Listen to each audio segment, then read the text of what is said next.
In the stillness of a medieval village where the rhythm of life was marked by bells and seasons, there were moments when another rhythm intruded, a low, insistent thrum that grew into the drumbeat of war. It seldom began with a sudden clash. More often it arrived like weather, whispered first in rumor, then spoken in certainty, then thundered in the tramp of boots. War was not an abstract idea. It was an approaching storm felt in every hearth, every field, every churchyard. The first signs came with talk. A traveller at market muttered of quarrels between lords, of insults given and not forgiven, of borders disputed, of oaths broken. He said he had seen banners gathering in the next shire, had heard smithies ring all night with hammers on iron. Men paused in their haggling to listen, women carrying baskets clutched them tighter. Few had need to ask what such news might mean, for everyone knew that when knights quarreled, peasants suffered. Soon the messengers came. They rode with haste, their horses lathered, bearing the seal of a lord. They shouted proclamations in market squares, nailed notices to church doors. Some declared the call to arms. Vassals summoned, retainers commanded, every able man ordered to bring spear or bow. Others threatened fines for failure, or promised pardon for debts if service were given. These messengers did not linger. They left dust and unease behind them. For war did not ask politely, it commanded. The sound of war began at the forge. Blacksmiths who once mended plows and shaped nails turned to helmets and swords. Bellows roared, sparks flew. Apprentices' arms ached from ceaseless hammering. A breastplate cooled in the trough with a hiss that sounded like anger itself. Children peered wide-eyed through doorways at rows of spearheads, at shields stacked like loaves, at carts groaning under new-forged iron. The village learned that iron was not only for tilling soil, but also for spilling blood. At the manor, retainers drilled in the yard. Young men who had never held more than a hoe were thrust spears and told to keep rank. The steward barked orders, the sergeant corrected grips with sharp blows. Horses, restless, stamped and whinnied as they were fitted with harness and caparison. The lord himself, clad in mail, inspected his men, promising reward and honor. Yet eat as he spoke of loyalty and glory, the peasants thought of fields left untended, of families left behind, of what it would mean if their master did not return. Rumors carried further dread. Outlaws and mercenaries, smelling profit, trailed after armies. Villagers told tales of companies of soldiers who lived by plunder, who set fire to barns, who took what they wished. Children whispered of ghosts that followed war, spirits of the unburied dead who marched forever. Some said they had heard the wild hunt in the wind, its spectral hounds howling, its riders calling men to battle they could not escape. Fear sharpened as war drew nearer. Yet not all felt dread alone. Young men, restless, felt excitement stir. To march with banners, to bear arms, to win honor, It was a chance to be more than a plowman. Songs were sung of knights who gained riches and renown, of squires who rose to glory. Alehouses buzzed with talk of deeds to be done. Some laughed too loudly, boasting of scars they did not yet have, but their eyes shone bright. War promised danger, but also change, and for the young, change was a temptation. For women, the drumbeat of war brought other labors.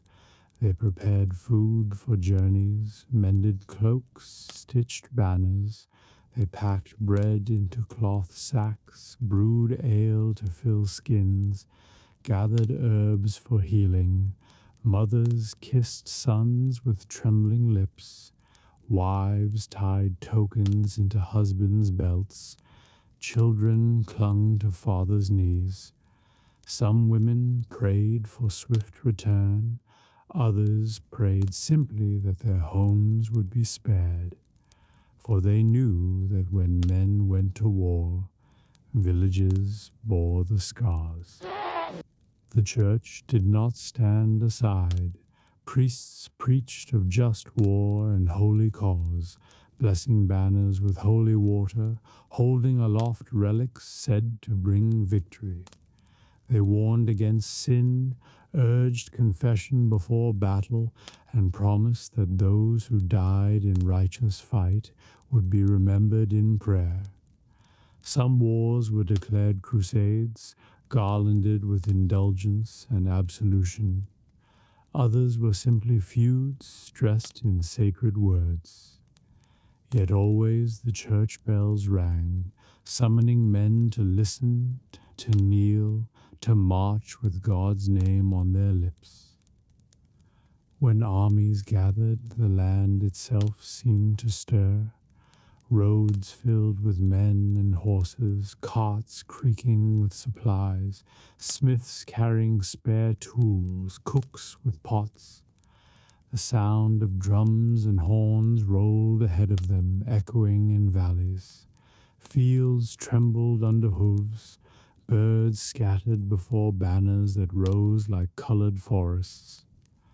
The sight of so many men together, armored and armed, was both terrible and awe-inspiring. Villagers lined roads to watch, to cross themselves, to cry farewells. The drumbeat of war was no longer rumor, it was reality, passing their very doors. For those left behind, silence fell. The forge quieted, the manor yard emptied, the fields missed strong hands. Women shouldered heavier burdens. Elders took tasks they thought long behind them. Children grew quickly. Night seemed longer, bells heavier, prayers more urgent. Letters were rare, news scarcer still. Each dawn was met with hope for peace, each dusk with fear of smoke rising on the horizon. The drumbeat had moved on, but its echo lingered in every heart. And so, in the medieval world, war began not with clashing swords, but with whispers, with forges, with sermons, with drums rolling down dusty roads. It was both dreaded and desired, both holy and profane, both ruin and opportunity. The drumbeat of war was a summons no one could ignore, for it called not only knights and lords, but whole communities, whole valleys, whole kingdoms into its shadow. And once begun, it rarely ended quickly. A knight did not spring fully formed from saddle and steel. He was grown like an oak, slow, deliberate, season by season, ring by ring. Before the banners and spurs, before the oath and the charge, There were years of small obediences, learning where to put a foot, how to hold a gaze, when to bend and when to stand. The make of a knight began in childhood and ended, if it ended at all, only at death, for even honor must be kept sharpened like a blade.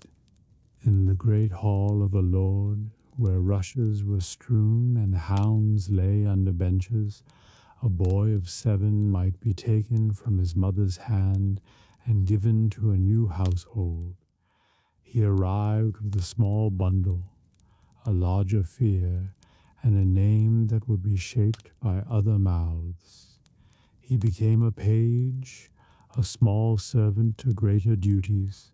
He learned first to be useful, to carry trenchers and cups without spilling, to fetch messages swiftly through corridors that echoed with his own footsteps, to keep his tongue and his temper when older lads laughed. Courtesy was not ornament, it was armor for the unarmored.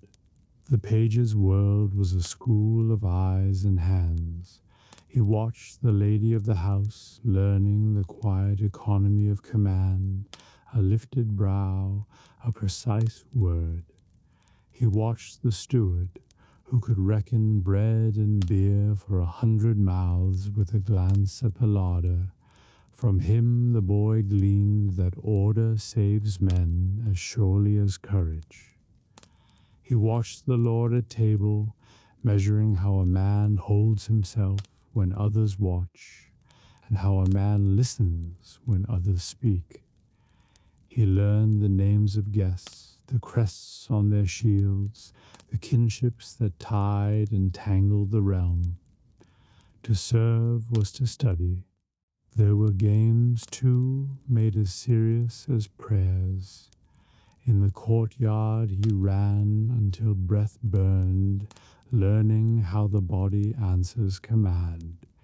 He wrestled with boys stronger than himself, and learned both defeat and its cure. He threw light javelins at straw, and if he missed, he fetched them with a smile. He learned to leap to a horse's back with a hand on mane and 1 foot in air, laughing at failure and repeating the leap until the laugh turned to triumph. Even play had a purpose. The muscles built by joy are the ones that last. Older boys wore a different name, squire. Between page and knight lay this narrower bridge, built of harder boards. A squire took one master into his daily keeping, his harness, his weapons, his horse, his honor. He learned the way mail sings when lifted, the places where links tire and must be mended, the patient art of rubbing rust from rings until they shine like fish in a stream. He learned to lace vambraces until a knight's hand could flex, to buckle greaves so shin did not chafe, to settle a helm so neck could bear its weight without complaint. A squire's failure was a knight's wound, a squire's care could be a knight's life. Druin often found the squires in the yard with wooden swords that smarted like truth. They drilled in pairs, cut and parry, thrust and bind, the sequence repeated until the body remembered when the mind forgot. They learned to keep the shield high without hiding their own sight, to step off line rather than retreat, to use the weight of an opponent's strike to open a path for their own. Bruises bloomed like small lessons. Pride was the one rash that must not be scratched. The master-at-arms paced among them, a stick in hand sharper than any tongue, rapping a lazy elbow, lifting a sagging guard, teaching with blows that were never cruel but never soft. Bows had their hour as well. Though the longbow belonged more to the yeoman, even gentle-born lads were taught to feel a string's bite. They stood with feet set like roots and pulled until shoulders sang, until the breath matched the arrow's path. Squires learned respect for those who could bend a bow that took a man's height to string. They learned that no helm can despise a shaft that comes hissing from a hedge. If pride rose, the butts corrected it. A stray wind or a straying thought sets a feathered truth straight through arrogance. Horses were tutors with their own curriculum. A squire learned stable before saddle, currycomb stroke, hoofs clean, the smell that means grain enough and the smell that means mold. He learned a good mouth from a bad, a hollow back from a sound one, a temper from an eye that rolls too white. He fed before he ate, he watered before he drank. When he mounted, he rode not as a passenger, but as a partner. Thighs firm, heels light, hands steady.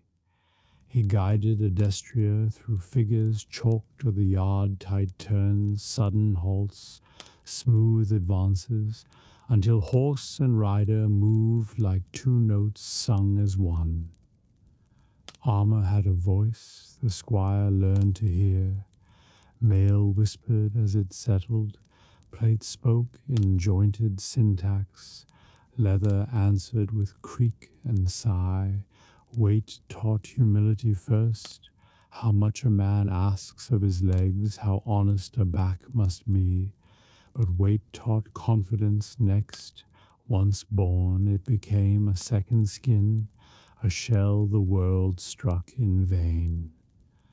The boy inside learned to be patient with himself, to breathe in shallower rhythm, to trust that fatigue would retreat before will, if will held steady.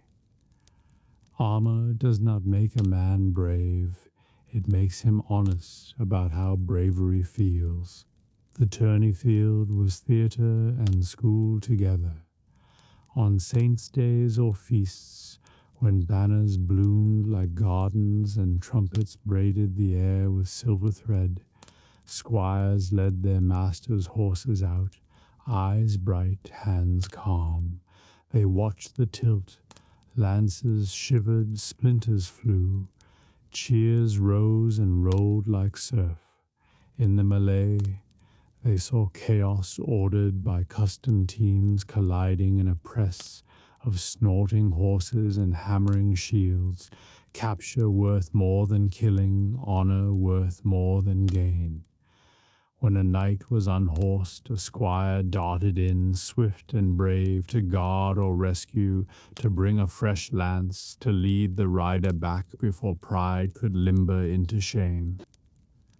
At night in the hall, when lamps made small suns of oil, the younger sat at the edge of older men's speech and learned the law that does not live on parchment, whom to trust with a flank, whom to humor and never follow, which lord pays late, which herald does not lie, which wound can be ridden with, which must be hidden, and which must be shown to the priest without delay. They learned that chivalry was not a cloak for preening, but a shirt that chafed, if not worn daily. Truth in word, mercy in power, steadiness in danger, service to the helpless, honor kept even when no song will sing it. Vigils stitched training to vow. On the eve of dubbing, a squire washed and was dressed in white. He spent the night in a chapel, alone or with a single friend at the far pew. The sword he hoped to earn lay upon the altar, a line of cold waiting for a warm hand. He knelt, rose, knelt again. He walked. He recited the psalms he knew and hummed the ones he did not. He remembered wrongs he had done and the faces of those who had forgiven them. Candlelight troubled the painted saints into life. He asked not for victory. Victory is a coin minted by men, but for courage and constancy, which are older currencies and hold their value. Morning brought ceremony, a bath given by elders to remind that clean hands must do clean work. A belt cinched to remind that strength is girded from within. Spurs buckled bright little suns at heel to remind that a man goes where he is needed. A blow light or stinging across the cheek to remind that pain must be met without anger. An oath given aloud before God and men to defend the weak, to keep faith, to honor justice, to shun treachery, to obey rightful command. Then the sword, taken up not as a toy but as a tool, as a trust, edge keen, point sure, heft balanced as a sentence well spoken. The first ride as knight was rarely glorious. It was to the stable to thank the old groom who had taught the boy not to fear a horse's rolling eye. To the kitchen to kiss the cook who had slipped him heels of bread when practice ran long. To the chapel to place a candle where last night's wax had cooled. Then perhaps to the yard to take a young squire's nervous hand and show him how a buckle lies flush if you give it tie and do not reset it. Knighthood repeats its make by make others. Training did not end. It changed its tasks. The knight learned command a harder art than any cut or parry. How to array men so that fear had no empty corners to grow in. How to place those quick to anger where a steady friend could see them. How to send a message that would not be misunderstood in wind and dust. He learned to read the ground as if it were a book, where hooves would founder, where wheels would bite, where a hedge hides friends, where a ridge hides enemies. He learned to listen to scouts who had mud on their boots and truth on their tongues. He also learned restraint, the virtue seldom sung. When a village stood before him, thatched, trembling like a field in wind, he reined in men whose blood had turned to thunder. He forbade the torch. He forbade the hand that would snatch bread from a child. He set guards at barns and wells. He paid for hay with coin or with promise that would be kept. He treated a captured foe well, first because it was right, second because reputations travel faster than armies. Many a gate has swung open for a captain known to spare. From priests he learned penance, from women patience, from old soldiers the humor that keeps a man's mind from breaking. He allowed the surgeon to cut deeper than pride wanted, because a wound that closes dirty will open a grave.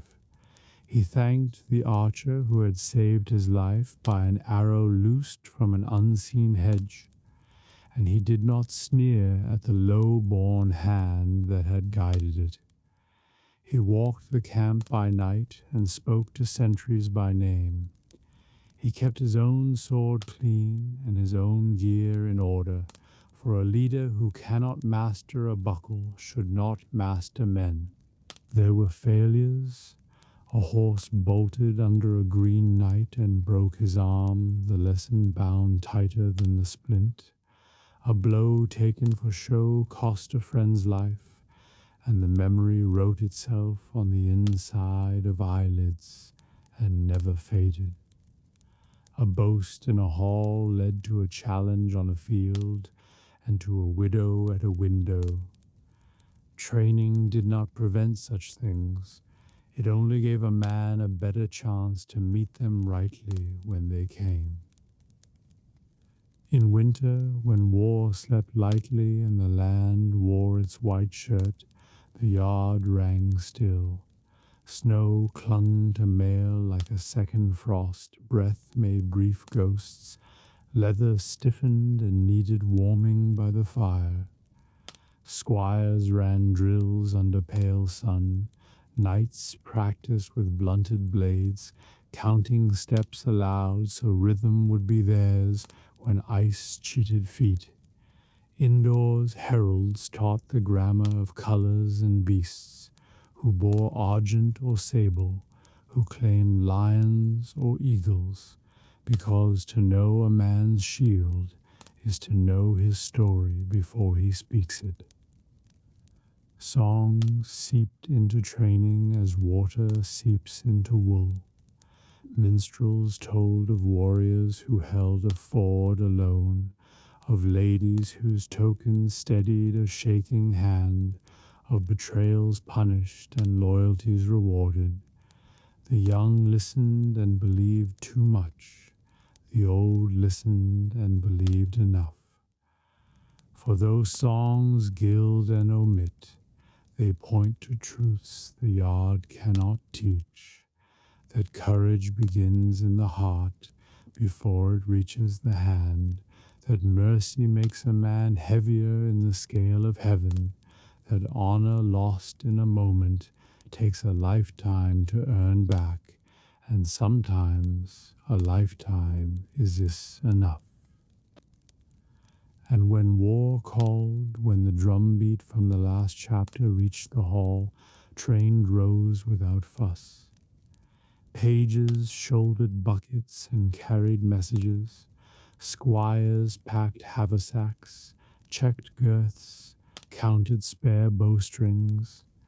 Knights tightened straps, spoke to horses, spoke to God, spoke to the men who would ride beside them. Helmets went on, the world narrowed to a slit and widened in the mind. The long practice of years entered the hands as quietly as a breath. A knight rode out not as a hero painted on a shield, but as a man of habits, small courtesies, precise labors, kept oaths. When the charge came, he lowered the lance and trusted the hours, when wood sword bruised his forearms and the drill master rapped his guard. When the melee turned to muddle, he trusted the map of ground he carried in his head and the names he knew by heart. When fear rose, he rode within the narrow music of his vow. And if he lived to ride home, he began again the work of shaping boys into men who might one day keep faith under steel. Thus the making of a knight was the making of a conscience in iron and leather. It bound strength to service, skill to steadiness, courage to care. The world saw the flash of helm and the glitter of spur. The world heard the trumpet. But beneath the polish lay years of saddle sows, blistered palms, aching shoulders, and the slow, tender growth of a soul learning how to carry weight without becoming hard.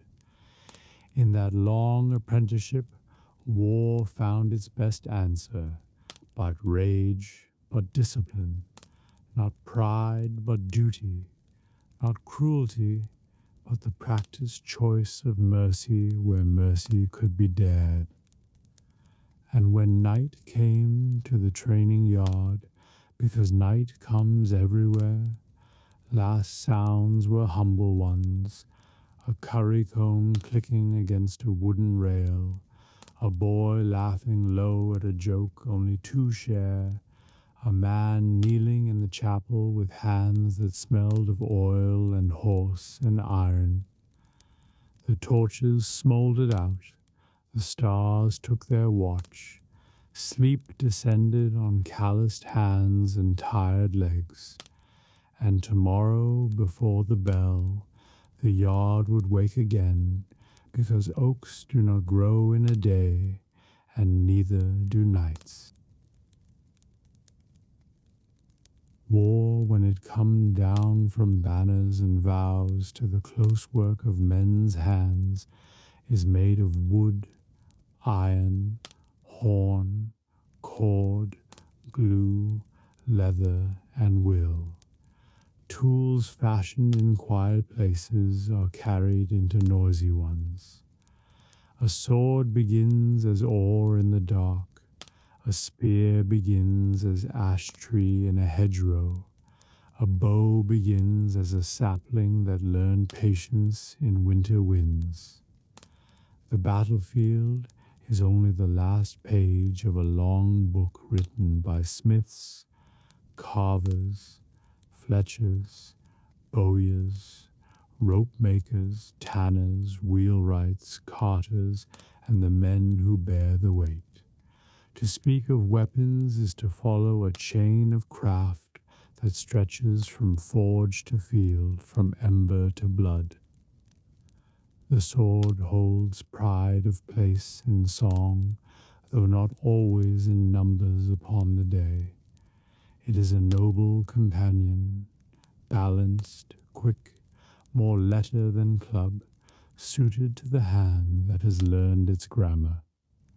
In the smithy, the blade is born in layers, iron heated until it glows like banked sunrise, folded, hammered, tempered, plunged hissing into water or oil, then drawn again to a color the smith trusts.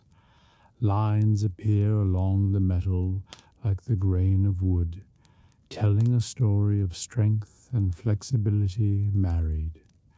A well-made sword rings when struck lightly, a sound like truth clear, exact, uncompromising.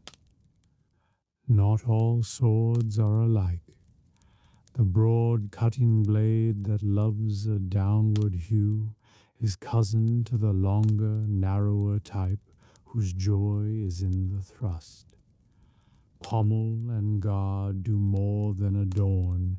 They answer the wrist, balance the swing, catch the enemy's edge before it finds fingers. Leather is wrapped along the hilt, so sweat will not betray grip. Sometimes a thin cord lies beneath, biting the palm just enough to warn of slackness. A knight who tends his blade wipes it as one wipes a child's mouth, often, carefully, with something of tenderness. Steel returns what care you give it. Yet the unglamorous spear is older and more numerous, and the ground knows its punctuation. Ash or oak shaft, iron head leaf-shaped or long and square, a butt spike to balance and plant. Spear is democratic, efficient, obedient to drill. Set in close ranks with shields overlapping, spears become a fence that walks. Their points make a thicket in which horses balk and men think twice about pride.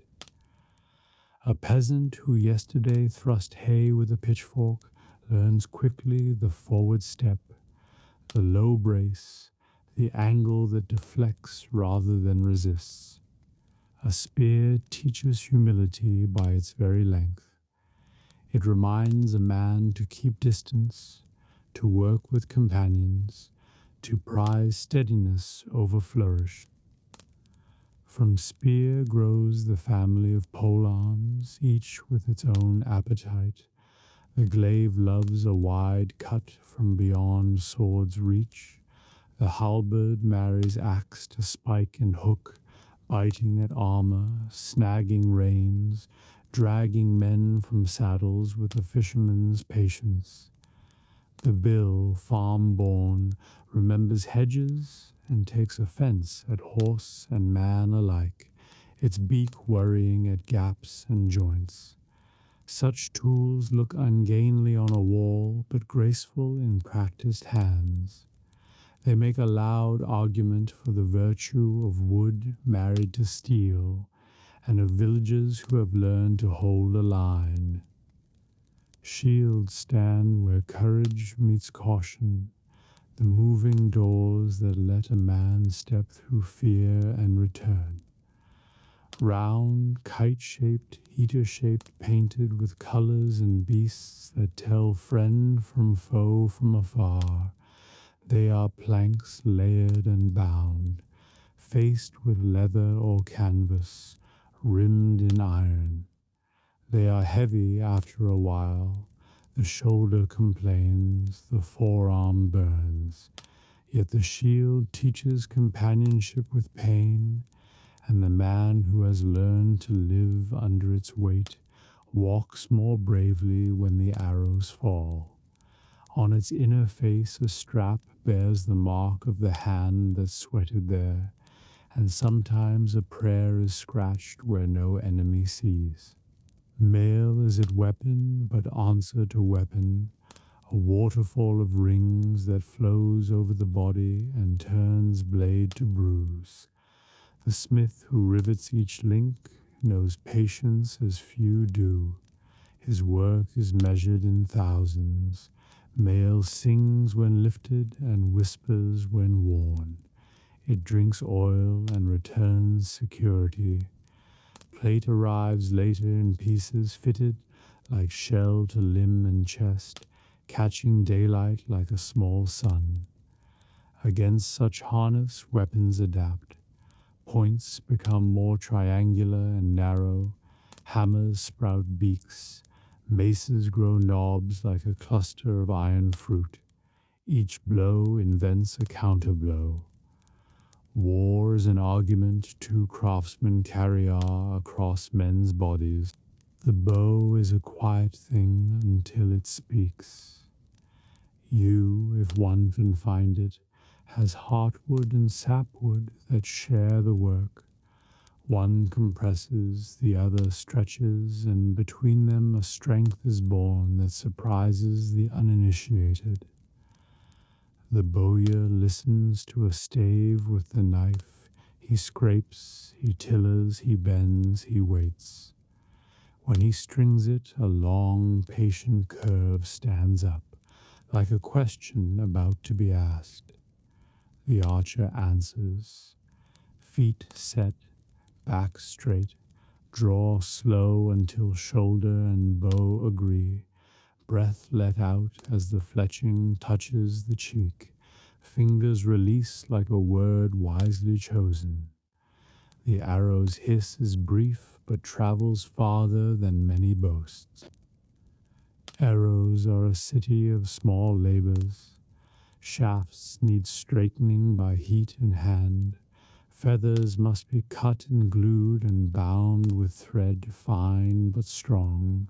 Heads pounded and socketed broad for flesh, bodkin for mail, barbed for the unkind work of making wounds refuse the surgeon's hand.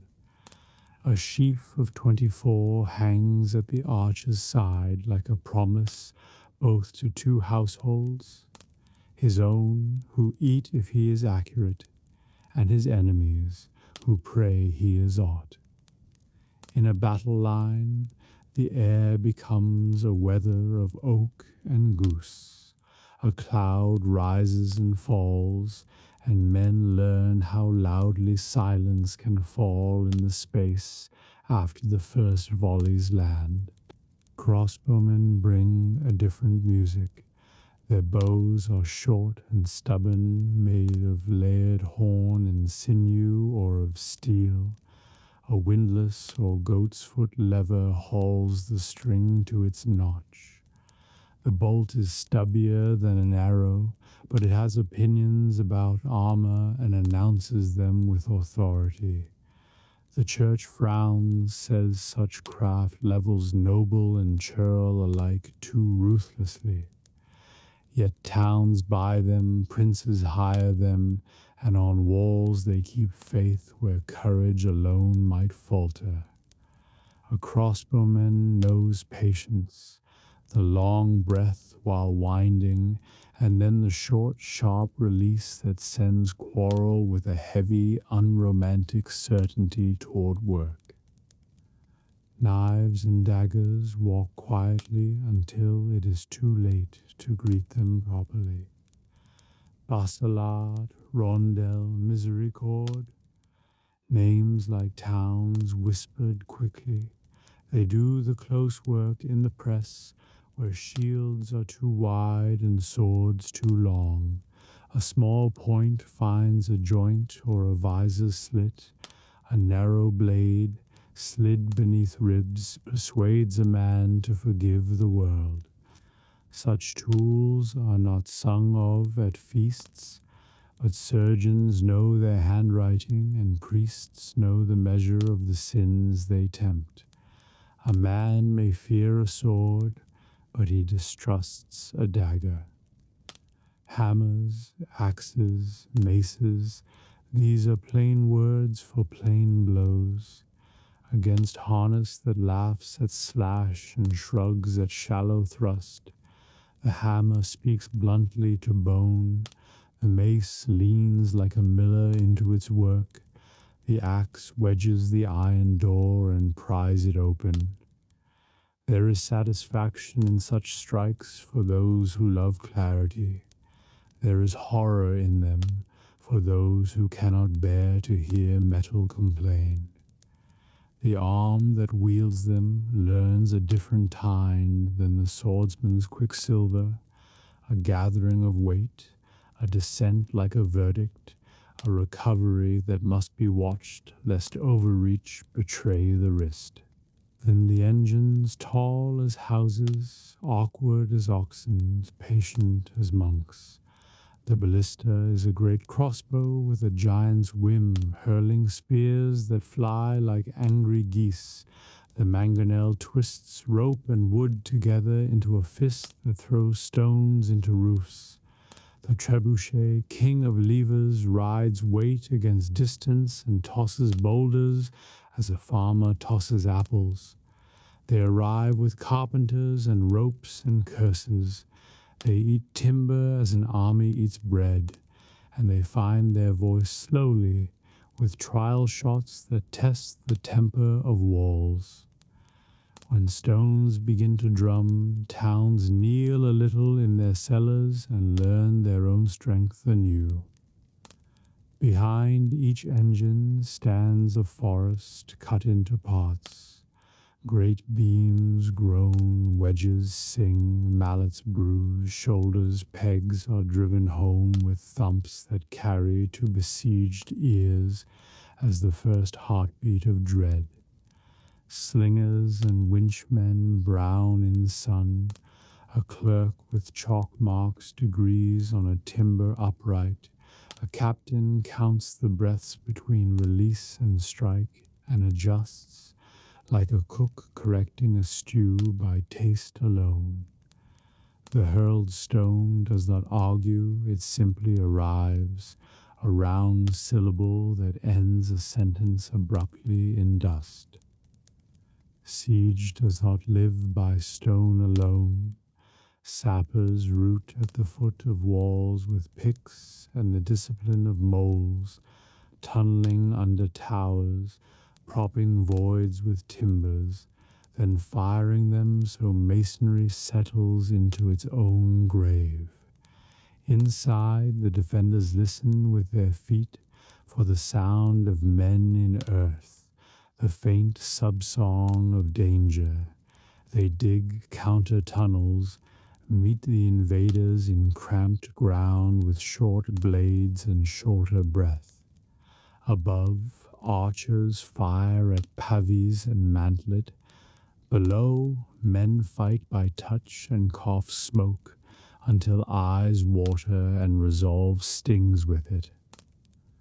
Fire is the oldest ally and the most capricious. Pitch pots splatter and stick. Flaming bolts write brief, wandering lines in the night. Straw bundles torch the dry parts of wooden works. Oil takes the suggestion and makes it command. But wind is a prince with no treaty.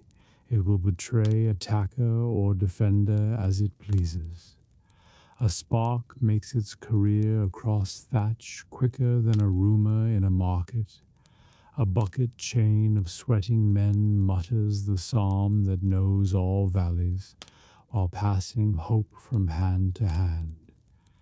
At dawn, black tongues of smoke write grammar no scholar envies along the sky. Between great matters, there are the small tools without which the great are mute. Straps hold harness to muscle and wheel to axle. Rivets bind plates and hinges obey them. Awls pierce, needles bind, wax seals, resin clings, pitch tightens seams, tar makes a boat more faithworthy. Rope is everywhere, wound, knotted, looped, singing under strain or purring under palm. Men speak to rope as to a mule, coaxing, cursing, thanking. Without these quiet things, swords would be sticks, and engines would be prayers without candles. A soldier's kit is a litany.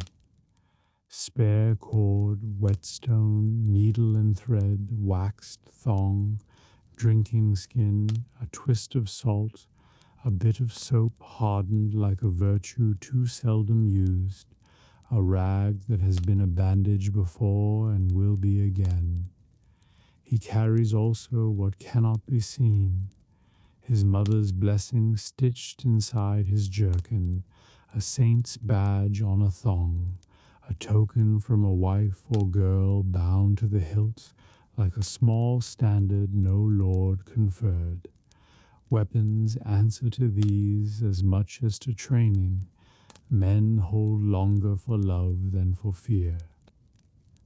In camp, the language of weapons shifts from clangor to caretaker's speech. A man sits cross-legged with a stone and draws the blade along it, not hurried, not slow, listening with his fingers for the burr's surrender. Another rubs oil into mail until links drink and shine, checking for weak rivets with the blind reading of habit. Bows are unstrung after rain, braced before dawn. Strings are waxed, arrows counted, fletchings smoothed with a thumbnail. A spearhead is checked for looseness.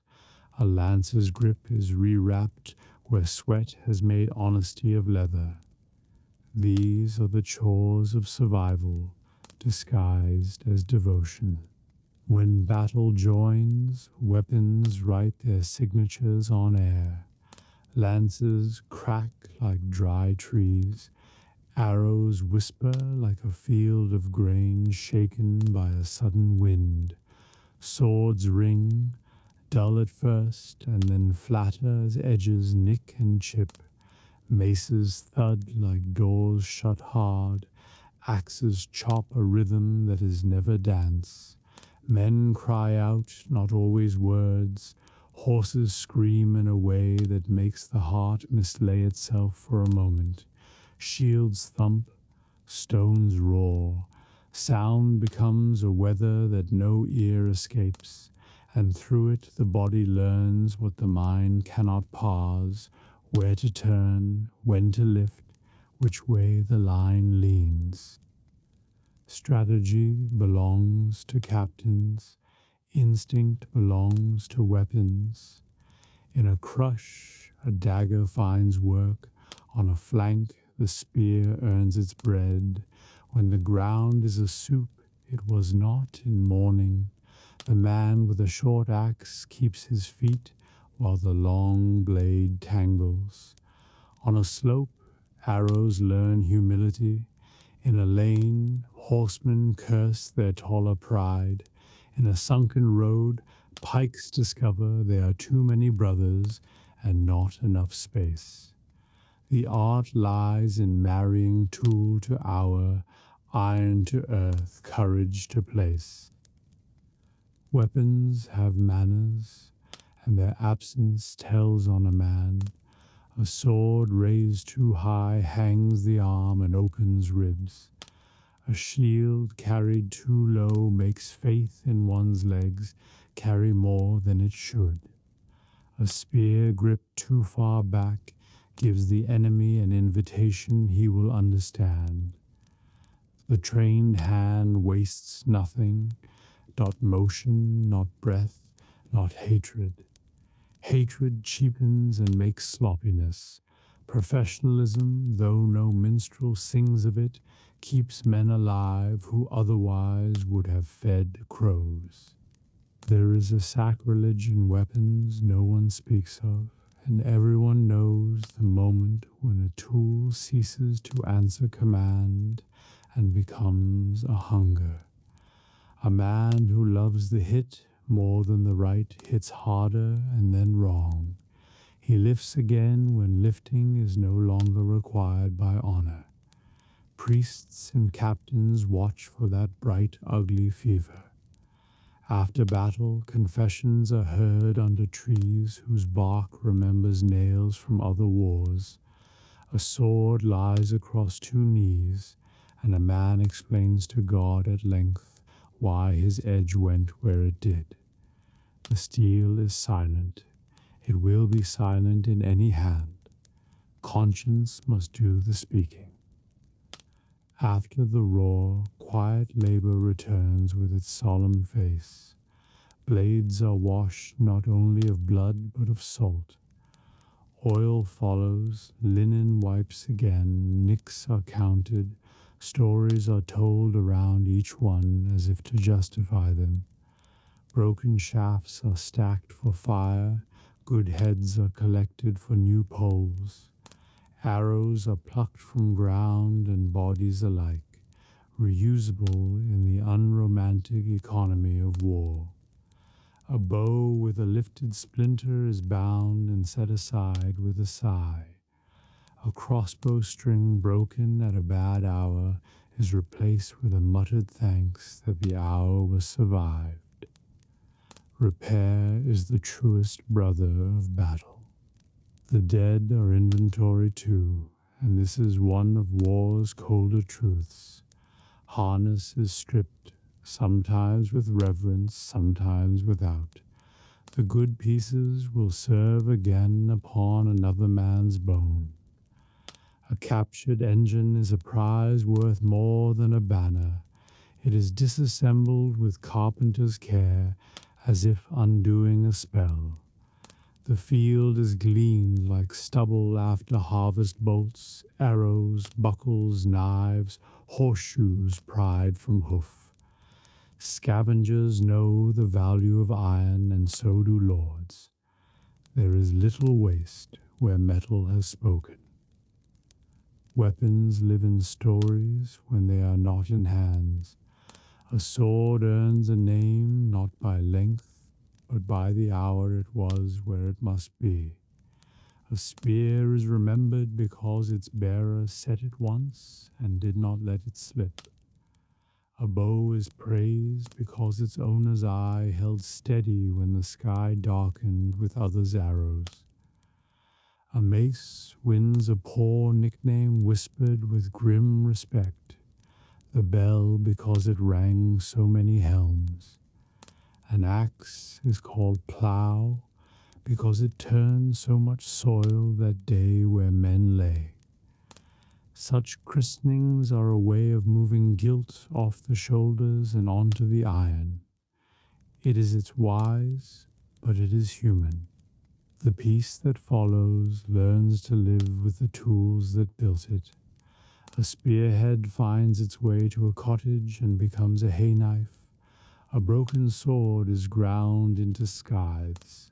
A bent crossbow stirrup becomes a door hinge in a poor street where metal is precious. Male links are cut and stitched into mitts for a smith who works near flames. A shield's painted board faces a chicken coop until rain eats the lion from it. War's furniture returns to housekeeping, and the world grows a little easier because iron remembers many shapes. And yet, in the corner of the hall, above the Lord's bench, a good blade hangs, oiled and wrapped, sleeping like a winter seed. It is a reminder and a threat both, a story with its mouth closed. Children glance up at it while passing trenches. The old eye it too, measuring themselves against weights they no longer lift. The steward dusts it with a care that borders on devout. For everyone knows peace is at a dismissal of weapons, but a truce with them, a compact that their voices will not be required today. So the weapons of war are not monsters born from rage, they are crafts for which men prayed before using. They are the proof that earth gives out iron and men give out sleep to shape it.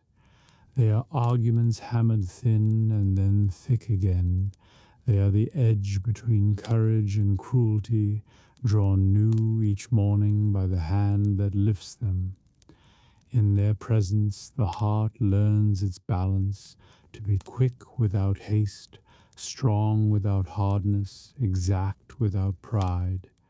And when the curfew bell of battle at last is rung, when drums fall silent and the watch takes up its slower pace, same hands that swung and thrust and loosed turn again to oil, to whetstone, to the small faithful chores by which tomorrow's mercy is prepared. Episode 16: Medieval Medicine and Healing. In the medieval world, life was precious because it was fragile. The body was seen as a vessel of clay, easily broken, constantly threatened by forces both seen and unseen. Sickness lingered close at hand, and health was a blessing never taken for granted. Children knew frailty earliest. Many did not survive beyond infancy. Mothers whispered prayers as they rocked newborns, sprinkling holy water, tying charms at cradles. Each cough brought fear, each fever dread. To see a child live through early years was joy as much as relief. Adults bore scars of survival. Their hands were calloused from labor, their backs bent by toil, their teeth worn or missing. Illness struck without warning, fevers, chills, coughs, and sows. Some recovered, others weakened for life. All lived with awareness that strength could vanish overnight. Theories of health explained fragility.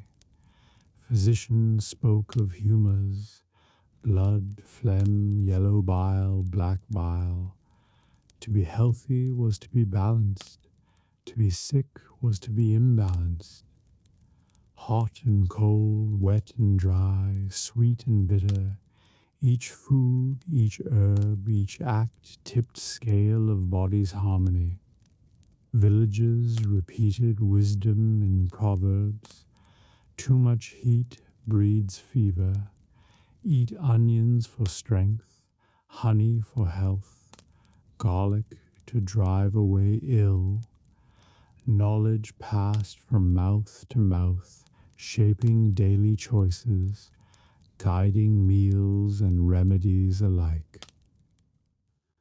The body was believed porous, open to airs and vapors. Foul smells were thought dangerous, carrying disease in invisible breath. Streets thick with refuse, swamps heavy with mist, markets reeking of fish. All were seen not only as foul, but deadly. Astrology, too, shaped understanding. The position of stars influenced illness. The moon tugged on humors as surely as on tides. Physicians cast horoscopes before bleeding patients. Midwives whispered phases of moon before births. Heaven and body were linked, woven in same pattern. Yet daily life offered little protection. Water was often foul, food sometimes spoiled, winters harsh, summers diseased, wounds festered, teeth rotted, eyes failed. People lived with pain as constant companion, rarely expecting long years without suffering. Children learned early to fear illness. They saw neighbors carried to churchyards, heard bells toll for plague, watched parents whisper prayers over fevers. They knew bodies failed, even young ones, and prayed for mercy in each Mass. The city magnified fragility. Crowded alleys spread coughs swiftly. Foul air thickened, vermin multiplied. A single fever might spread from one street to another, filling parish with weeping. Rural villages too suffered, but cities' press of bodies sharpened risk. The countryside bore its dangers differently. Harsh winters left children thin, harvest failures starved bellies, labor in fields bent bones. Rural bodies grew sturdy but weary, resilience hardened by toil, yet no less vulnerable to illness. Faith explained much. Illness was sometimes seen as trial, sometimes as punishment, sometimes as chance for repentance. Priests reminded sick to confess sins, to make peace with neighbors, to trust that suffering had meaning in eyes of God. Still, remedies were sought eagerly. People carried charms of saints, drank waters from holy wells, rubbed wounds with herbs, fasted or feasted according to advice. Each cure offered hope, each hope clung to, for no one wished to meet sickness without a fight. Mothers knew dozens of home remedies: chamomile for stomach, garlic for lungs, honey for wounds, vinegar for fevers. Some worked, some did not, but all were tried, for every effort meant love. Men sought stronger cures: bloodletting with leeches or knives, cupping with heated cups, purging with herbs or powders. Harsh treatments, often painful, were endured with hope of restoring balance. Fear of contagion shaped life. In times of plague, families locked doors, fled city, or left sick behind.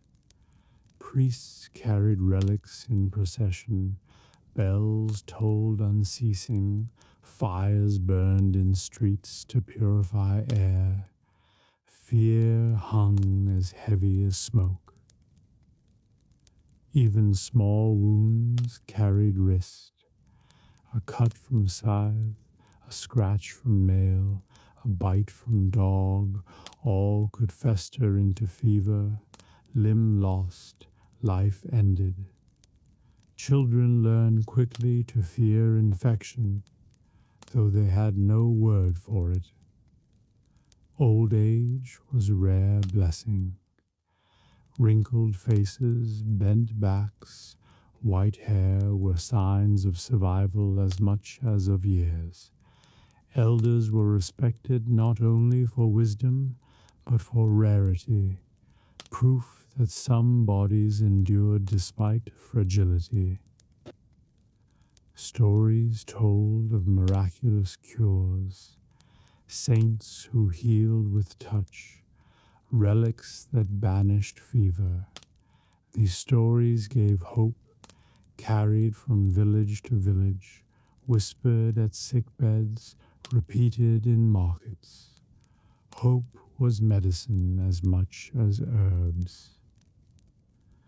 And so, in medieval world, the body was understood as delicate balance, easily disturbed, constantly threatened.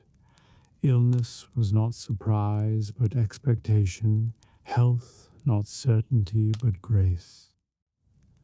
The fragile body shaped every life, every prayer, every family's memory. It taught patience, humility, and gratitude. To wake healthy was blessing, to sleep without fever was gift, to live long was miracle. Thus, medieval people lived close to frailty, closer than we do now. Their strength was in endurance, in laughter amid pain, in faith amid fear. Their bodies fragile, but their spirit resilient. In every village there was one figure sought, when sickness struck, when fevers burned, or when a birth drew near. She was the wise woman, healer, midwife, keeper of herbs and charms. Her knowledge did not come from books, but from fields, forests, and long memory. Her cottage often stood at edge of village, close to hedgerows and streams where herbs grew. Bundles of plants hung drying from rafters, sage, thyme, rosemary, lavender, fennel, yarrow. Their scents mingled with smoke of hearth, filling room with sharpness and sweetness alike. Children came shyly to her door, clutching coins or eggs as payment. Mothers followed with sick infants, men with wounds from fields, elders with aching bones. Each trusted thee, for her remedies were woven from nature itself. She knew which leaves soothed fevers, willow bark boiled in water eased pain, chamomile calmed stomachs, garlic drove away coughs, honey cleansed wounds, keeping rot at bay. Her knowledge passed from grandmother to mother to daughter, a lineage of care older than church or crown. But her wisdom was not only herbs. She spoke charms softly as she tied bandages, traced crosses in air, muttered prayers to saints. Healing was mixture of faith and leaf, of word and water. People believed both worked together, body and soul needing cure alike. In childbirth, her role was greatest. She soothed mothers, steadied hands, whispered courage. She brewed teas to ease pain, rubbed oils into skin, guided infants into world with patience learned from countless nights of labor. Candles burned, prayers whispered, her presence a shield between life and death. Yet her power drew suspicion. Priests sometimes frowned at her charms, calling them superstition. Neighbors whispered when cures failed, blaming witchcraft or ill will. Her closeness to life and death made her feared as well as needed. Still, she was sought in secret even by those who doubted. A priest might send servant for herbs against cough. A wealthy merchant's wife might call her to ease childbirth. She was at once mistrusted and indispensable. Her garden was living book. Rows of mint, sage, rue, and fennel grew beside door. In hedgerows she gathered nettles, dandelions, and elderflowers. In woods she cut bark and roots. In meadows she plucked blossoms. Each season brought new remedies. Each plant had purpose. Spring meant fresh greens for cleansing blood. Summer gave abundance of blossoms for teas and salves. Autumn yielded roots and berries, stored for winter fevers. Winter tested her stores, jars lined in rows, herbs ground into powders, oils sealed in flasks. Children watched her gather plants, learning by sight and smell. She crushed leaves between fingers, told which healed and which harmed. She warned of deadly nightshade, of foxglove's beauty hiding poison. Knowledge was survival, and ignorance could kill. Her cures carried ritual. She might cut herbs only at dawn, speak prayer as she picked, or gather root only when moon was high. Such practices blended magic and medicine, faith and folklore. To villages they were part of cure as surely as plant itself. Payment was rarely coin alone. Eggs, bread, wool, or labor were given in thanks. Her role was woven into community, her care returned by gifts that kept her humble cottage alive. Stories grew around her. Some said she could foretell storms by watching clouds, or sense death before it came. Others claimed she spoke with birds or knew secrets of animals. Whether true or not, such tales deepened her mystery. Children feared and loved her. They whispered tales of witches at night, yet ran to her for honey when sick. She was at once grandmotherly and uncanny, embodiment of wisdom older than books. When plague struck, she brewed stronger potions, vinegar with herbs, posies of flowers to carry, smokes of juniper to cleanse air. Many still died, but some lived, and those who lived remembered her remedies with reverence. Sometimes she stood trial of gossip. If cows sickened, neighbors muttered her name.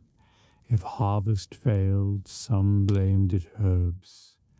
Yet when illness struck, those same neighbors knocked at her door begging help. Her life was fragile balance of fear and need.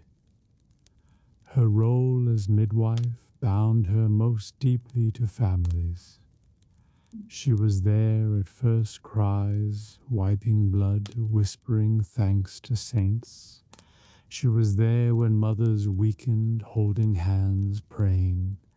She was memory of birth itself, witness of life's threshold. Songs and sayings honored her work. No herb without its virtue, villagers said, repeating her wisdom. Children learn rhymes to remember plants, charms whispered half in play, half in reverence. Even priests softened in time, many came to see her as ally, her herbs complementing sacraments, her hands guided by providence. Some monasteries even welcomed her, trading seeds and knowledge, recognizing that God's creation healed as surely as prayer. At night she sat by fire, grinding herbs with mortar, mixing salves, brewing teas. Candles flickered, shadows danced on rafters hung with plants. Her life was steady rhythm: gather, prepare, heal, pray. In old age, wisdom grew treasured. Villages brought daughters to learn, grandchildren to watch. Her memory became community's memory. Her voice carried into future through those she taught. The wise woman embodied union of earth and spirit. Her hands held herbs, her lips prayers, her eyes compassion. She lived at edge of village, yet heart of life pulsed through her work. Thus the medieval world honored and feared her, trusted and doubted her, needed and whispered about her. She was healer, midwife, guardian of knowledge, keeper of hope. And so, in every village, the wise woman stood as a reminder that healing was as much mystery as medicine, as much faith as herb, as much love as knowledge. If the wise woman belonged to the village, the monastery held its own tradition of healing. Behind stone walls, amid gardens and cloisters, monks tended bodies as well as souls. They copied books of medicine, cultivated herbs, and cared for the poor. Their work a blend of prayer, discipline, and practical mercy. Every monastery had its infirmary. This was not a grand hall, but a long chamber lined with beds, straw mattresses covered in linen, wooden stools by each. Light streamed through narrow windows, candles burned by night, and crucifixes hung above.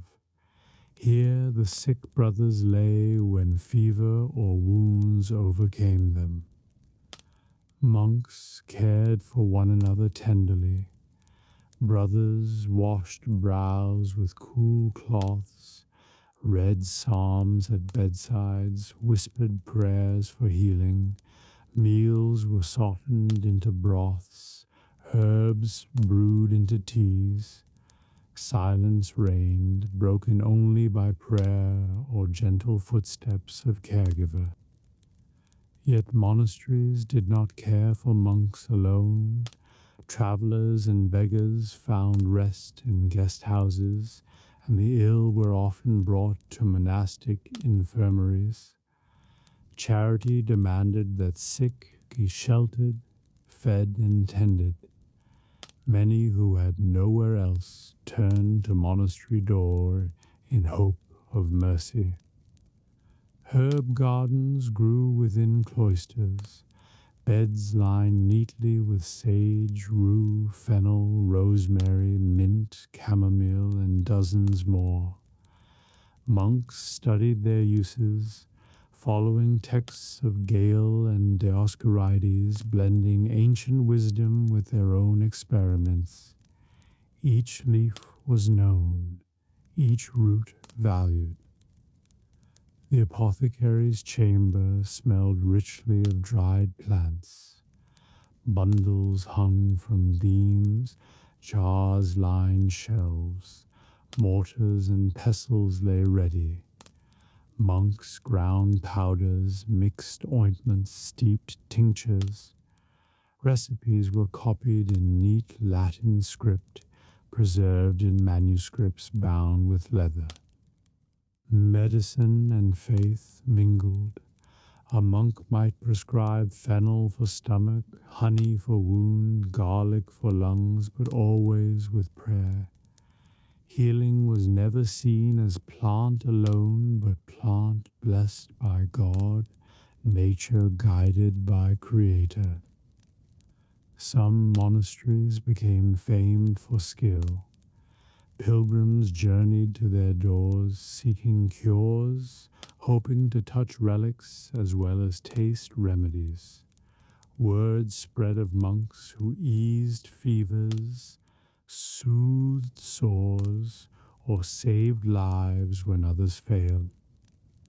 Care extended to mind as well. Brothers read scripture to the sick, sang psalms, told stories of saints' endurance. Patients were reminded that suffering could purify, that illness was path to humility, that even weakness had purpose. Infirmaras, monks chosen for healing duty, were trained carefully. They studied herbs, diets, bleeding, and baths. They observed patients closely, recording symptoms, testing remedies. Their duty was holy work, service to both body and soul. Bathing was often part of cure. Warm water eased joints, cleansed skin, and comforted spirit. Monks filled tubs, poured heated water, mixed herbs like chamomile or lavender. The act was both medicinal and merciful. And diet was medicine too. Broths of leeks and onions, honey mixed with vinegar, warm milk with herbs, bread softened in ale. Food was chosen not only for nourishment but for humoral balance, cooling or warming, drying or moistening as needed. Monks copied medical texts by candlelight. Ancient works of Hippocrates, Galen, and Arabic physicians were preserved in their hands. Illustrations showed herbs, diagrams of bodies, instructions for treatments. In this way, knowledge survived centuries of turmoil. Yet humility marked their practice. They knew cures often failed, prayers went unanswered, death came despite effort.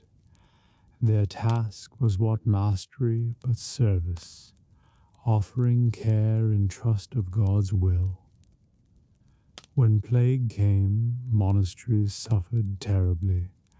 Brothers fell ill one after another, infirmaries filled beyond measure. Yet still they tended one another, singing psalms as they died, faith stronger than fear. Many monasteries lost half their numbers, but those who survived carried memory of courage and loss.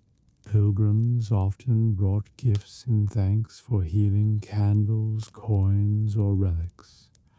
Monasteries grew in wealth and reputation through such gratitude, though monks saw it as offering to God, not themselves. Children sometimes came to monasteries for cures. A sick boy carried by mother, a fevered girl laid at infirmary bed. Brothers tended them gently, giving herbs, whispering blessings. Families remembered such mercy all their lives. Silence of cloisters soothed as much as remedies. Birds sang in gardens, fountains trickled, chants rose softly. The atmosphere itself healed, reminding sufferers that peace was possible even in pain. Monastic care influenced cities. Hospitals founded by guilds and bishops often followed monastic models, with herb gardens, chapels, and rules of discipline. The monastery spirit spread outward into wider world. Legends told of miraculous cures by saints once monks. Saint Benedict healing with prayer, Saint Hildegard of Bingen teaching virtues of herbs, countless others whose lives mixed devotion and healing. Their stories inspired future generations. At night, infirmaries glowed with candlelight. Brothers walked softly, checking beds, whispering prayers. Some patients slept peacefully, others moaned, others drifted toward death. All were held in care, none left alone. Thus the monastery stood as refuge of healing, herbs and prayers, books and baths, silence and mercy. It was place where body and soul met in care, where fragility was met with compassion, and where healing, whether of flesh or spirit, was offered freely. And so monks and their healing hands preserved knowledge, gave comfort, and embodied faith. Their work was quiet, steady, humble, but its echo shaped centuries, carrying wisdom through dark time until light of learning rose anew.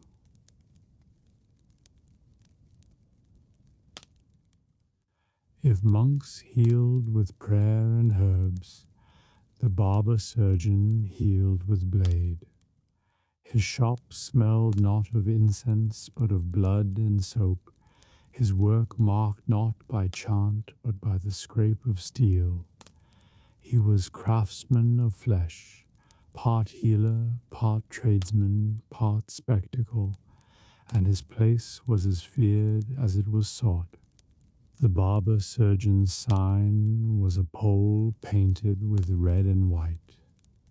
Red for blood, white for bandages, the mark of his trade. Outside his door, apprentices sharpened razors, polished knives, and set out basins of water. Inside, stools and benches waited for those bold or desperate enough to sit. His skills were many. He cut hair and shaved beards, but more importantly, he bled patients to balance humus. He lanced boils, stitched wounds, set broken bones, and pulled rotten teeth with iron forceps. His hands were strong, his tools sharp, his patients often groaning. Bloodletting was his most common task. A vein cut, blood flowing into basin, patient gripping chair as weakness spread. Some fainted, some wept, some claimed relief. To the Barber-Surgeon it was ordinary as bread. To a baker the body's balance restored with a few ounces of blood. Leeches were his allies. Kept in jars of water, they wriggled until placed on skin. They clung greedily, sucking until full, then dropped off, leaving small wounds behind. Patients shuddered, but many trusted the leech more than knife, its slow draw seen as gentler. Tooth pulling was roughest of all. A patient sat gripping arms of chair, mouth forced open, iron forceps clamped, twisted, yanked. Screams echoed, blood spurted, tooth held aloft in triumph. Pain was sharp but brief, relief sometimes lasting, sometimes leading to worse infection. Broken bones he bound with splints, wounds he stitched with coarse thread, burns he covered with ointments. His tools were simple, knives, needles, cups, cauteries, yet his work saved lives more often than it ended them. Crowds sometimes gathered for difficult tasks, Amputations, rare but real, drew onlookers. A limb crushed by wheel or severed by blade had to be cut away. Assistants held patient fast. Surgeon worked quick with saw. Heated iron sealed wound. The cries lingered in memory, but so too did survival. The barber-surgeon worked in noise, at silence. Patients groaned, apprentices shouted, steel clattered, crowds muttered. His was healing done in open air, visible and raw, not cloistered like monks' infirmaries. He learned by doing, that by book. Apprentices watched, fetched tools, wiped blood, practiced on animals before touching men. Each mistake marked in scars of patient, each success remembered as proof of skill. Payment was in coin, but also barter. A farmer gave eggs, a cobbler shoes, a brewer ale. Healing was trade like any craft, and surgeon lived by hands as surely as smith or cooper. Fear and trust mingled in his reputation. Some called him butcher, others savior. Those he cured praised him, those who died cursed his name. Yet his shop was always busy, for pain made courage out of desperation. Barber-surgeons also served armies. On battlefields they stitched wounds, set bones, and amputated shattered limbs. Their tents smelled of blood and sweat, cries of soldiers ringing. Without them, few survived long after combat. Townsfolk came for lesser needs too. A cut shaved clean, a boil lanced, a splinter removed. Not every visit was bloody, though blood was never far. Superstition entered even here. Some surgeons muttered prayers before cutting, or carried charms for steady hands. Others claimed skill alone was enough, their pride as sharp as knives they wielded. His tools were simple but fearsome. Knives honed thin, saws sharp-toothed, forceps heavy, cautery irons heated red. Jars of leeches, bowls for blood, cloths for binding. To see them laid out was to feel fear rise, even before pain began. Children whispered tales of barber-surgeons. They feared being taken for bleeding, laughed nervously at stories of teeth pulled, watched wide-eyed as patients left pale and trembling. The surgeon was figure of awe and dread. Sometimes failure was blamed on him. A wound festered, a fever grew worse, a patient died, and whispers followed. Yet others swore by his skill, pointing to limbs saved, lives preserved. His reputation was fragile, swinging between honor and suspicion. Markets rang with his cries. Bloodletting, teeth pulled, bones set, he advertised loudly, competing with sellers of herbs and charms. Some chose wise woman, some monk, some surgeon. Many tried all three in turn, desperate for cure. Though rough, his craft mattered. He eased pain, closed wounds, gave relief. He bore blood on hands so others might live.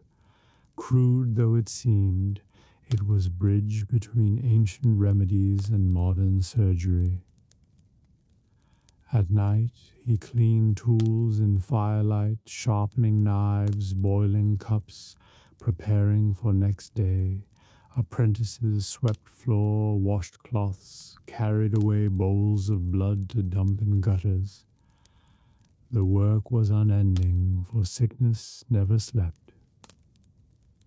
In death, his memory lingered in scars of survivors, a missing tooth, a healed cut, a limb saved or lost. His work etched itself into bodies, permanent record of his skill and failure alike. Thus the Barber-Surgeon stood as figure of medieval medicine, practical, bloody, necessary, and feared. He worked where monks hesitated, where herbs failed, where pain demanded blade. And so his pole stood in streets as symbol, red for blood, white for bandage, sign that healing might hurt, but healing was needed. His shop a place of pain, yet also of hope, the Barber-Surgeon a paradox, feared yet never without work.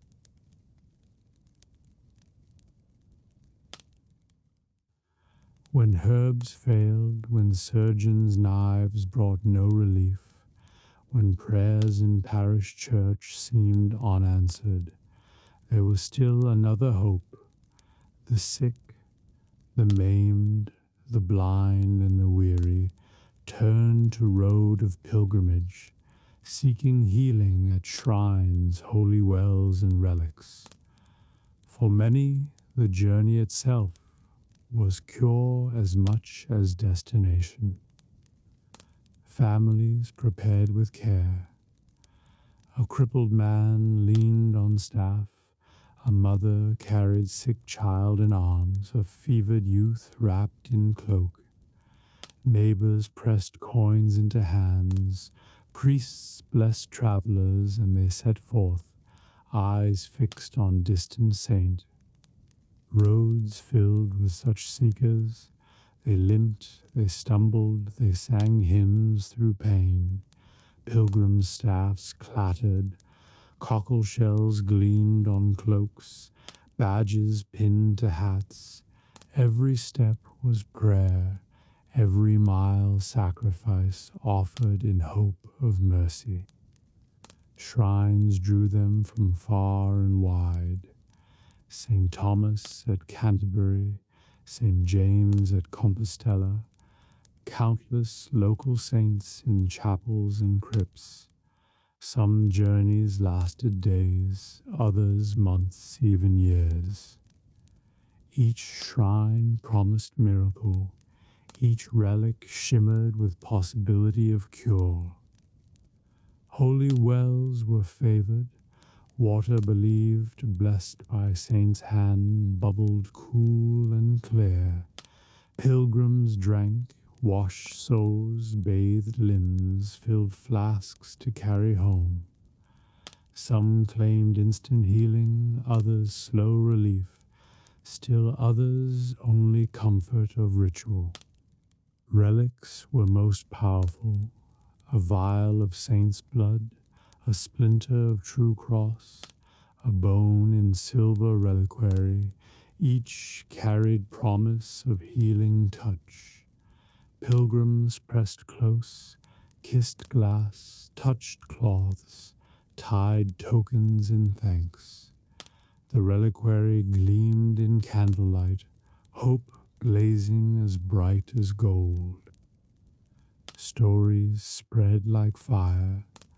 A blind girl who saw after touching relic, a crippled man who rose and walked, a fever gone overnight. Such tales traveled faster than merchants' goods, drawing crowds, feeding faith. Yet not all were cured. Some returned as sick as they left, their hope unmet. Still, many claimed comfort, that they had tried, that saint heard, that even in sickness they were blessed. The journey itself changed hearts. A long road, pilgrims prayed together, sang psalms, shared bread. Strangers became companions, suffering shared became lighter. Healing was not always of body, but of spirit, burdens carried in company.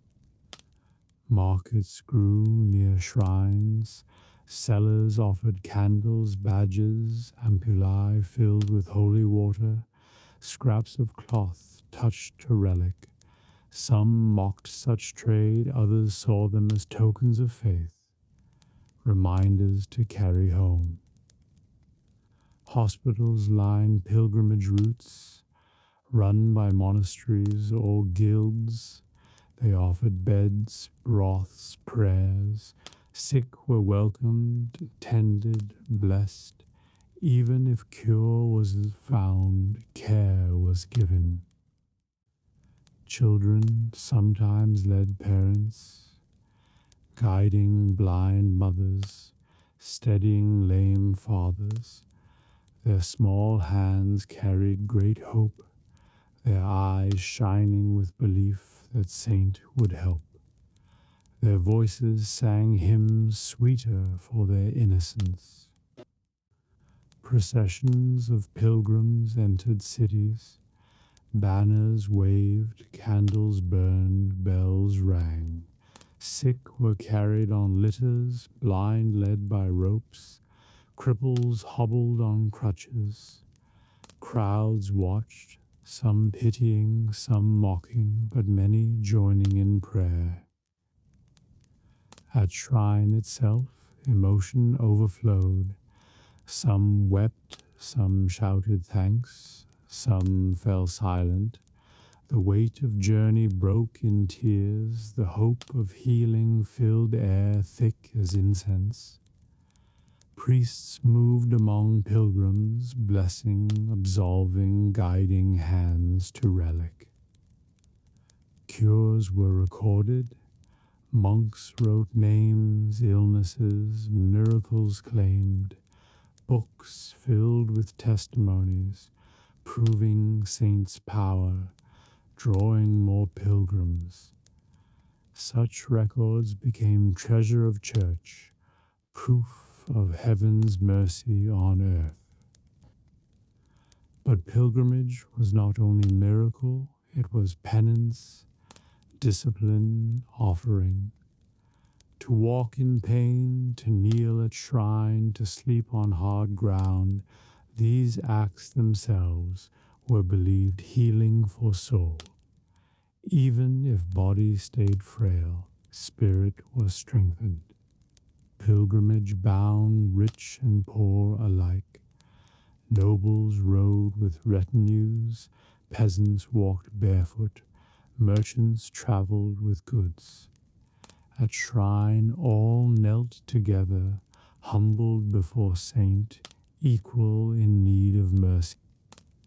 Songs of pilgrims echoed on roads. Ultrea, forward on they sang to Santiago, Blessed Thomas, hear us. To Canterbury, music itself was healing, words of faith carried in rhythm of walking feet. Children remembered such journeys all their lives. Even if no miracle cured them, the memory of candles, chants, and relics glowed within, giving comfort in later sorrows. Sometimes healing came not in sudden miracle, but in peace. Pain endured, but heart felt lighter. Fear remained, but courage grew. Body frail, but soul strong. Pilgrims called this healing too, blessing beyond cure. At journey's end, badges were worn proudly, a scallop shell from Compostela, a lead ampulla from Canterbury, a token from local saint, proof that one had walked, prayed, and hoped. They became heirlooms passed to children as memory of faith. Thus, pilgrimage for healing was woven of faith and pain, of hope and journey. It gave comfort to sick, bound communities, filled cities with prayer and song. The road itself became shrine, each step sacrifice, each mile offering. Healing lay not only at end, but in journey itself, body and soul shaped by road beneath feet. And so, in medieval world, the sick sought saints as surely as surgeons, wells as eagerly as herbs. Their hope was never quenched, their journeys never wasted, for even without miracle they returned with faith renewed.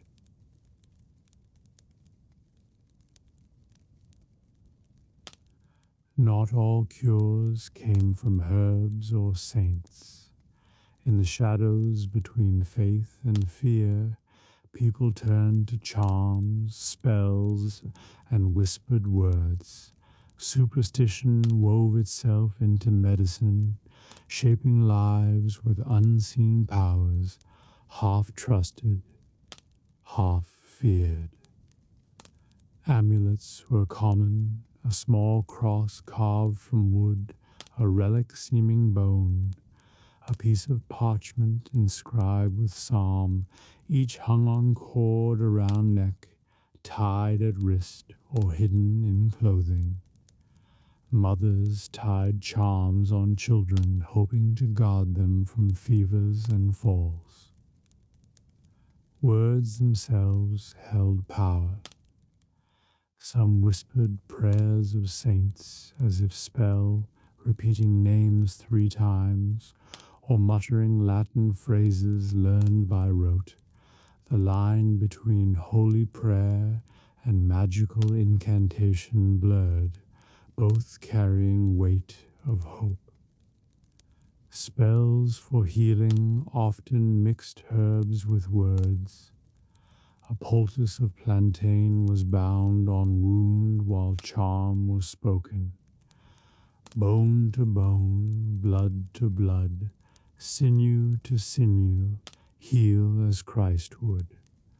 Words and leaves worked together, neither complete without the other. Superstition touched daily acts. A sick child's shirt might be turned inside out, fever cured by crossing running water thrice, toothache eased by burying tooth beneath threshold. Such acts may seem strange, but to medieval mind they held logic born of tradition. Astrology deepened mystery.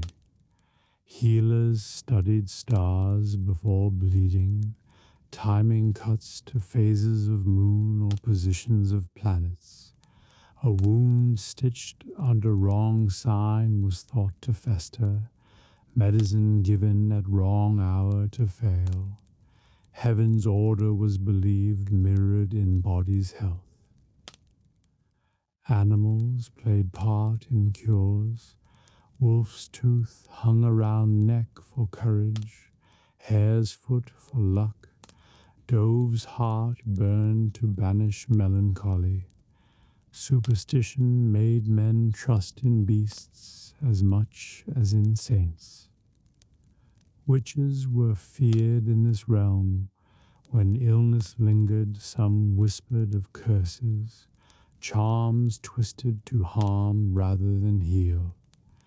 A cow's milk souring, a child wasting, a wound festering, all might be blamed on malice hidden in spell. Yet not all witches were malevolent. Many were simply wise women, healers mistrusted for knowledge beyond priest's blessing. The thin line between healing and witchcraft was walked daily. trust and suspicion balanced on knife's edge. Children learned rhymes with power. To stop nosebleed, Christ was born in Bethlehem, water flowed in Jordan, stop, blood, stop. Such words mixed sacred and common, turning nursery verse into medicine. Superstition was strongest in plague. Posies carried to ward off foul air, charms tied to doors, fires lit to drive away spirits. People feared not only sickness, but invisible demons riding on winds. Dreams were read as omens of health. To dream of clear water was sign of recovery, of fire sign of fever, of bread sign of strength. Families clung to such signs, hope woven in sleep. Objects carried memory of cures.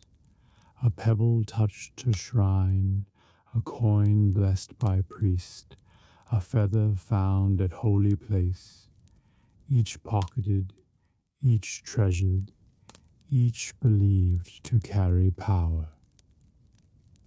Some cures demanded ritual, a wart rubbed with raw meat and buried at crossroads, sickness transferred into animal and driven from village, fevers beaten with willow rods.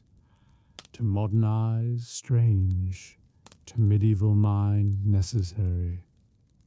Superstition carried comfort. When herbs failed and prayers seemed unanswered, a charm gave sense of control. It offered action against unseen forces, reminding people they were what helpless in face of illness. Yet priests often warned against it. Some denounced charms as devil's trick, urging trust only in sacraments. Still, many parishioners held both rosary and charm, prayed at altar and whispered spell at bedside. Faith and superstition lived side by side. Markets sold charms openly, rings against cramp, stones against madness, relic badges against plague. Merchants shouted their powers, pilgrims bought eagerly, poor treasured them as protection. Children imitated elders, tying threads around dolls, chanting rhymes to heal scratches, playing games that mimic spells. In their play, old traditions lived on, half jest, half belief. Even physicians sometimes indulged. Learned men might scorn charms in public, but many carried astrological charts, consulted phases of moon, or muttered Latin blessing as they cut. Science and superstition twined, inseparable. Tales of miracles mingled with spells. A fever broken by relic might also be credited to charm, a healing seen as work of saint or power of words. People cared less for source than for result. Superstition was not only fear but wonder. It filled world with meaning, made plants, stars, animals, and stones part of healing. Nothing was ordinary, all carried hidden power, waiting to be used. Thus charms and spells formed third thread of healing, beside herbs and prayer. They reminded medieval soul that unseen forces shaped life, that mystery dwelt in every corner, and that hope could be found in even strangest acts. And so the sick wore amulets, whispered charms, timed cures by stars, and placed trust in both cross and pebble, both saint and rhyme. In their world all worked together, body, soul, earth, and heaven, bound by words half magic, half prayer.